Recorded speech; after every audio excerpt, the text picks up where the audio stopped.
为什么仅凭着一个镜头就让郭海皇成为华夏武学界的巅峰？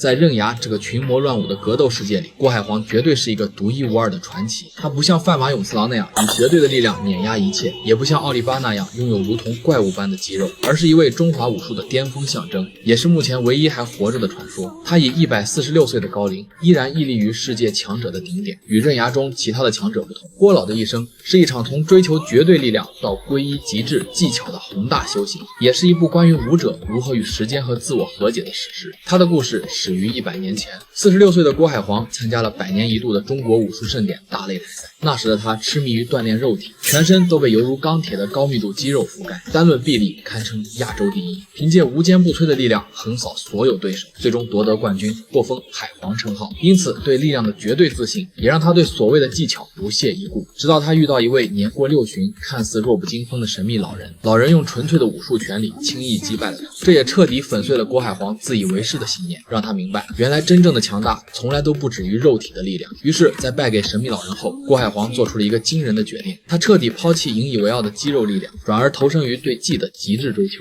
随着时间岁月的流逝，他钢铁般的肌肉渐渐消失，取而代之的是一副极其消瘦的身躯。但他也在此期间掌握了中华武术的终极奥义——削力。待到郭海皇90岁高龄时，他也真正的贯通了全力，成为了名副其实的海皇。后来在刃牙的大擂台赛篇中，146岁的郭海皇迎来了自己的终极考验，他与号称地表最强生物的范马勇次郎展开对决。这场战斗是技与力的巅峰碰撞，郭海皇凭借削力数次化解勇次郎的刚猛攻击，并一度将对方逼入绝境。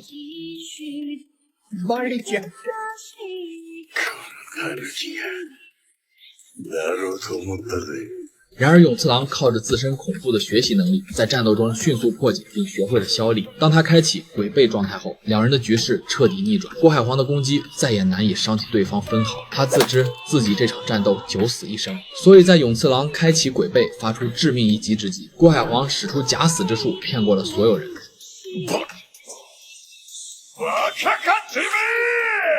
但赛后从担架上醒来后的他却认为这就是武术的胜利，最终比赛被判定为平手。郭海皇也因此承认了勇次郎的强大，并授予他范马海皇的称号，相约于100年后再次战斗，以此将武术的火种延续至更遥远的未来。就是不知道勇次郎能不能活到那个时候。大擂台赛结束后，郭海皇更多的以指导者的身份出现，在范马刃牙中，他指导于地克四完成了超音速拳，也在刃牙道中指导爱徒烈海王完成终极削力。当亲眼目睹烈海王在与宫本武藏的死斗中战死后，郭海皇虽感惋惜，但也尊重了弟子拼上性命的抉择。漫长岁月带走了他的巅峰，但却从未动摇过他对武术的赤诚之心。总的来说，郭海皇的一生就是一场围绕力与技技的漫长轮回。从追求蛮力的武夫到洞悉拳理的宗师，他用100年时光完成了一场深刻的自我革命。他的武术理念认为，武术的精髓不是胜过他人，而是让自己处于不败之地。不仅强者可用，弱者更可用。他与勇次郎的对决既是技与力的终极碰撞，也诠释了武道的至高境界，并非战胜对手。146岁的他以孱弱之躯向世人证明了，当技法超越肉体，武学便拥有了永恒的生命。在刃牙这个群星璀璨的强者谱系中，郭海皇并非是无敌的存在，但他那跨越100年的求道之旅却是最具传奇色彩、最富哲思的一页。